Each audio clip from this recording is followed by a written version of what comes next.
Hakika bana, hiki ndo kitu ambacho mashabiki wengi sana walitarajia kukisikia kutoka kwa Diamond Platnumz. Ndio bana, siku ya leo kulikuwa na moja kati ya tamasha kubwa sana ambalo limefanyika pale mjini Mwenge, si ndio?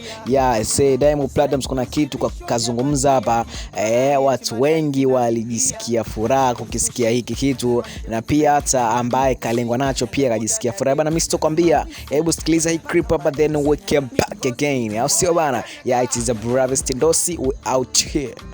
Mimi wa mtu jamani, na kazi maalum muda huu ujue. Hamwezi kunielewa kwa sababu wengine hapa mjaoa wala mjaolewa ujue. Sasa mkioa ndo mtanielewa ujue. Bana, kwa wale wote ambao tulikuwa tuamini kwa Diamond Platnumz ataweza kufunga ndoa, bana kashaweza kufunga ndoa, na pia hivi sasa ni mume wa mtu, kama ulivyomsikia vizuri hapo akiwa on the stage akiperform, si ndio? Bana, chochote ambacho kitajiri utakipata hapa hapa BMTV Online. Cha msingi na cha kuzingatia saa hii, unatakiwa usubscribe, ushare na comment. It is a BMTV Online, na mimi ni Bravis Tindosi, we out here. Babala, Simba babala, Chibu babala.